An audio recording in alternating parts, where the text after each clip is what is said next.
Nuestra responsabilidad primaria como pastores es delante del Dios que nos llamó. Pero el llamado que hemos recibido de Él es el de ministrar a las ovejas que Cristo compró con su sangre, como recuerda Pablo a los ancianos de Éfeso en Hechos 20:28. Debemos cuidar a las ovejas de Cristo en el nombre de Cristo. Y debemos hacerlo por amor a Cristo y por amor a su pueblo. Por lo tanto, si queremos ser pastores fieles, debemos experimentar una medida creciente de amor sincero por nuestra gente, como bien señala el pastor Martin en su teología pastoral. Dave Harvey dice al respecto: en términos prácticos, ser pastor significa amar a las personas. No puedes amar el ministerio y odiar a las personas. El llamado es amar a la grey. Lloyd Jones dice: el amor a predicar es una cosa, el amor a quienes predicas es otra muy diferente. Un hombre llamado por Dios a guiar a su pueblo ama ambas cosas, dice Harvey, y las dos son esenciales para la tarea. El estudio y la reflexión que requiere el pastor no quiere decir que lo convertirán en un académico ermitaño. El estudio debe llevarlo a nutrir a la iglesia con mayor eficiencia. El pastor debe poseer una habilidad básica para comunicar el corazón de Dios y su amor al pueblo de Dios. Termina la cita. Ahora bien, el amor es una virtud más fácil de percibir en actos concretos que de definirla. El capítulo 13 de Primera a los Corintios es un buen ejemplo de esto. En vez de embarcarse en una definición filosófica del amor, Pablo nos enseña en qué consiste esta virtud cristiana en términos de lo que hace y de lo que no hace. Y lo mismo vemos en la primera carta de Juan, al hablar acerca del amor de Dios. En esto consiste el amor, no en que nosotros hayamos amado a Dios, sino en que Él nos amó a nosotros y envió a su Hijo como propiciación por nuestros pecados, algo concreto. Y un poco más atrás, Juan nos muestra que el amor de Dios por nosotros es el que debe modelar nuestro amor por los demás. En esto conocemos el amor, en que Él puso su vida por nosotros. Y ahora escuchen, también nosotros debemos poner nuestras vidas por los hermanos. Primera de Juan 3:16.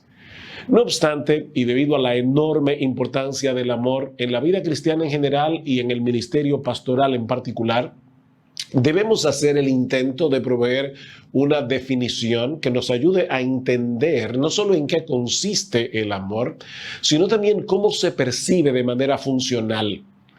El pastor Albert Martin define el amor como aquella disposición de la voluntad producida por la obra de la gracia de Dios que desea y procura el bien del objeto amado a una costa de nosotros mismos. Veamos esta definición en sus diferentes partes. En primer lugar, el amor es una disposición de la voluntad generada por el Espíritu en nosotros. La disposición de una persona es el aspecto prevaleciente de su naturaleza, una actitud característica. Este amor del que estamos hablando aquí no opera en base a los impulsos o caprichos del momento, sino sobre la base de una convicción interior. Y no se produce de manera natural, sino que es fruto de la obra del Espíritu en nosotros. Gálatas capítulo 5, versículo 22. Pablo describe allí el fruto del Espíritu, comenzando precisamente con el amor. El fruto del Espíritu es amor. En segundo lugar, es un amor que desea y procura el bien para el objeto amado. Es decir, es un amor que no busca lo suyo, como nos dice Pablo en 1 Corintios capítulo 13, versículo 5. Es un amor que no hace mal al prójimo, dice Pablo en Romanos capítulo 13, versículo 10. En tercer lugar, es un amor sacrificial. Y basta con citar aquí la exhortación de Pablo a los esposos en Efesios capítulo 5, versículo 25, tomando precisamente el amor de Cristo como modelo. Maridos, amad a vuestras mujeres, así como Cristo amó a la iglesia y se entregó a sí mismo por ella para santificarla, habiéndola purificado en el lavamiento del agua por la palabra. En cuarto lugar, es un amor no fingido. Y es interesante notar cómo en su primera carta Pedro conecta esta clase de amor con el nuevo nacimiento. Dice él en 1 de Pedro 1:22, habiendo purificado vuestras almas por la obediencia a la verdad mediante el Espíritu para el amor fraternal no fingido, Amaos unos a otros entrañablemente de corazón puro, siendo renacidos no de simiente corruptible, sino de incorruptible por la palabra de Dios que vive y permanece para siempre. En quinto lugar, es un amor creciente. El ejemplo de la iglesia en Tesalónica es muy iluminador en ese sentido. Por un lado, Pablo les dice que él no tenía necesidad de escribirles acerca del amor fraternal, porque vosotros mismos habéis aprendido de Dios que os améis unos a otros y también lo hacéis así con todos los hermanos que están por toda Macedonia. Pero os rogamos, hermanos, que abundéis en ello más y más. Como bien ha señalado un siervo de Dios, cuando termina la luna de miel y las personas ven los puntos débiles del pastor y él ve los de ellas, el único cemento que mantendrá unidos al pastor y al rebaño en las buenas y en las malas es un amor que se expande, abundante, creciente. Ese es el tipo de amor que toda pareja de casados debe experimentar después de haber visto el verdadero aspecto de él o ella en las mañanas, cómo es él o ella cuando las cosas andan mal y cuando los rasgos y hábitos irritantes de la personalidad finalmente se manifiestan. Si una pareja de recién casados nunca supera esas leves flaquezas, su amor nunca crecerá. Y lo mismo sucede con el pastor y la congregación. En sexto lugar, tiene como objeto primordial las ovejas de Cristo que han sido puestas a nuestro cuidado oficialmente a través de la membresía de la iglesia. Por supuesto, amamos también a aquellos que asisten a la iglesia y que no son miembros. Pero solo tenemos una responsabilidad oficial por aquellos que se han colocado bajo la supervisión de la iglesia. Hechos 20:28, dice Pablo, mirad por vosotros y por todo el rebaño en que el Espíritu Santo os ha puesto por obispos para apacentar la iglesia del Señor, la cual él ganó con su propia sangre. Y en Hebreos 13:17, hay una exhortación a las ovejas a obedecer y someterse a los pastores porque ellos velan por vuestras almas como quienes han de dar cuenta. Por supuesto, eso no elimina la realidad de que debemos preocuparnos por los inconversos que están también bajo nuestra influencia, pero el amor del que estamos hablando aquí es el amor del pastor por su rebaño.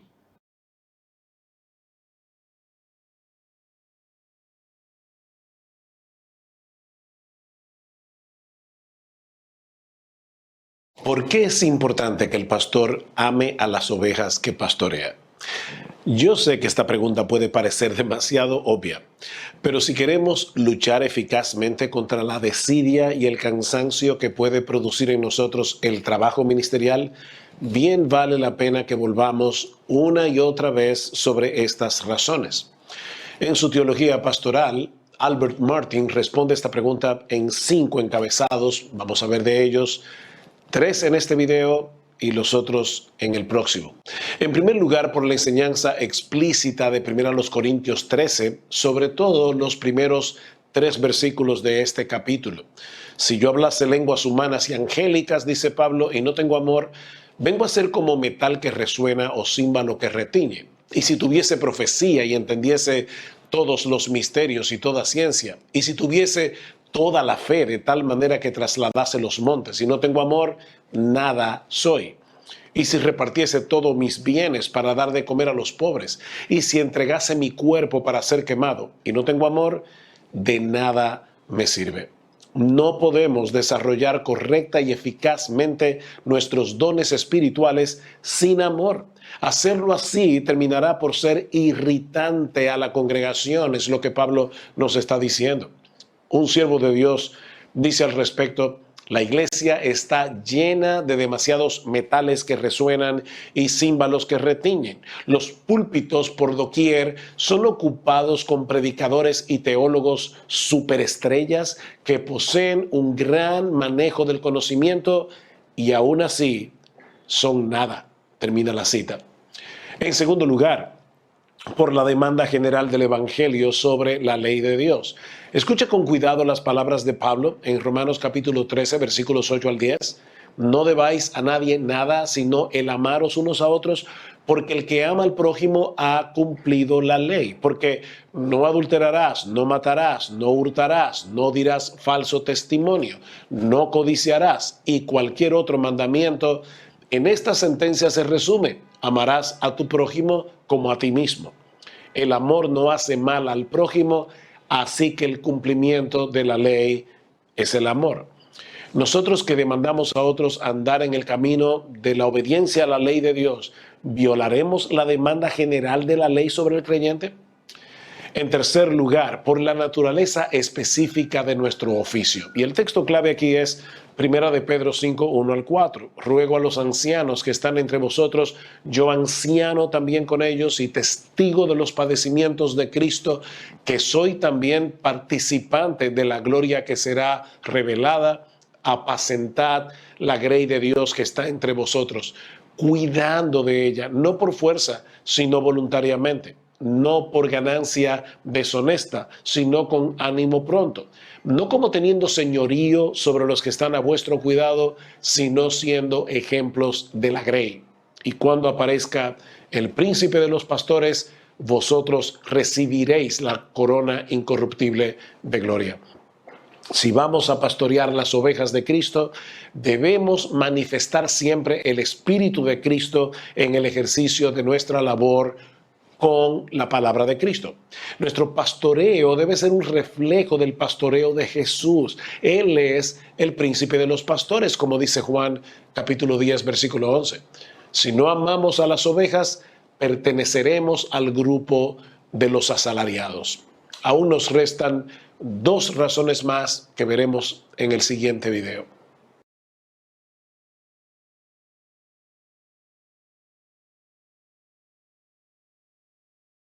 ¿Por qué es importante que el pastor ame a las ovejas que pastorea? En el video anterior vimos tres razones, pero aún nos restan dos razones más que veremos en esta clase.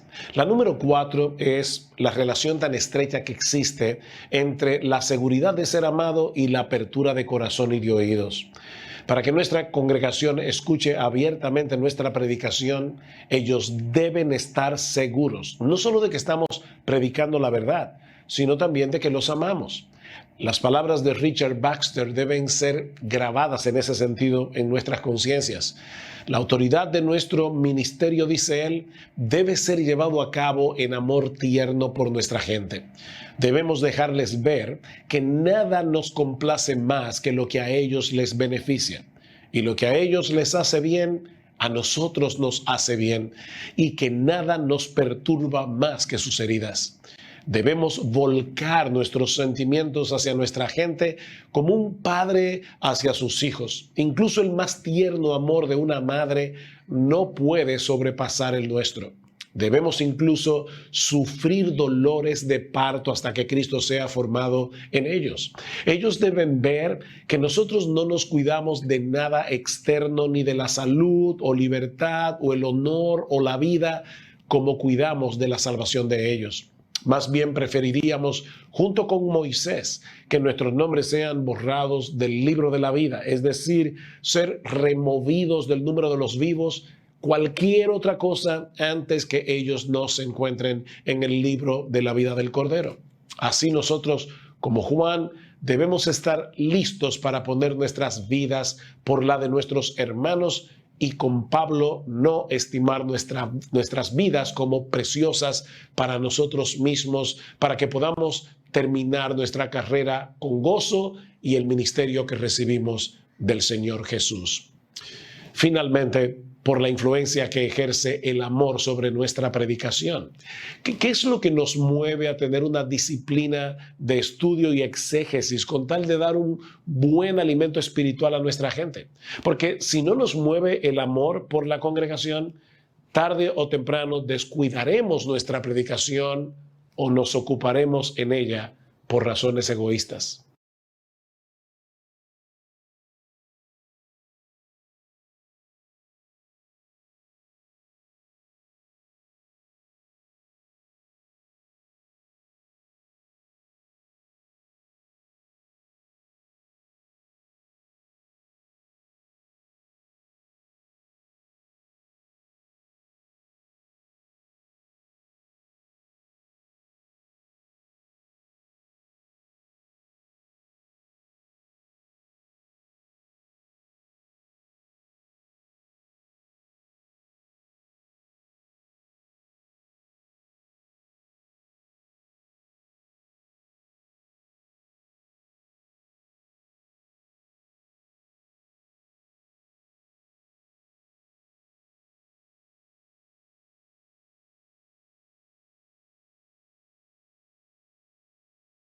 ¿Cómo podemos crecer en nuestro amor por la grey de Dios?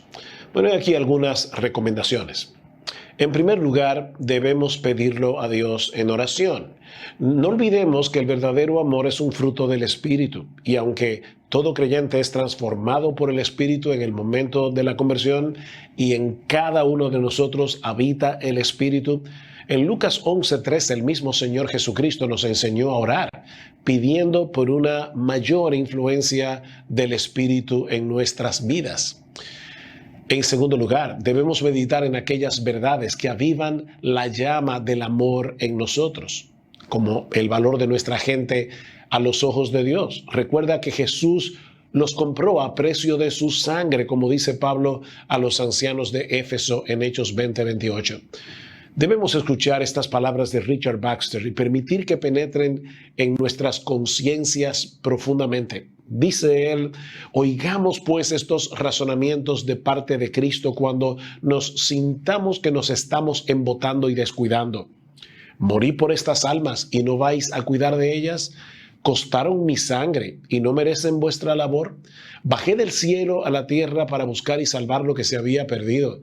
¿Y no iríais por el vecindario, por las calles o a los pueblos para buscarlos?